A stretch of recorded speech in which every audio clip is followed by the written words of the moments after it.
আসসালামু আলাইকুম সুপ্রিয় দর্শক, সবার কি অবস্থা? হাজির হয়ে গেলাম দীপ্ত টিভির নিবেদিত খুশবু নাটকের 107তম পর্বে কী সব ঘটতে চলেছে তার অগ্রিম আপডেট নিয়ে।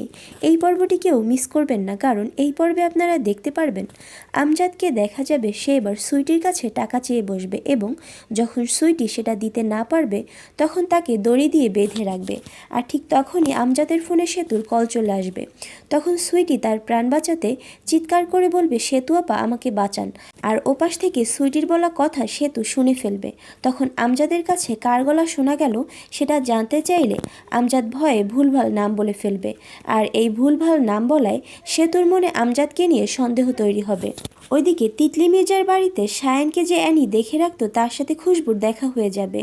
আর তখন তিতলি মির্জা কোন ডক্টর দেখাতো সেটা খুশবু জানতে চাইলে অ্যানি খুশবুর কাছে টাকা চেয়ে বসবে। আর তখন খুশবু রিশাদের কাছে গিয়ে তার মানিব্যাগটা নিয়ে আসবে অ্যানিকে টাকা দেওয়ার জন্য। আর এটা দেখে রিশাদ অবাক হয়ে খুশবুর দিকে তাকিয়ে থাকবে। আর অন্যদিকে আপনারা দেখতে পারবেন ফ্লোরে কোনো একটা কাজ বুঝতে না পারে খুশবুকে দেখা যাবে সে করিম স্যারের রুমে গেলে করিম স্যার খুশবুর সাথে অনেক খারাপ ব্যবহার করবে এবং খুশবুর গায়ে জুতো ছুঁড়ে মারবে। আর ঠিক তখনই সেখানে রিশাদ চলে আসবে।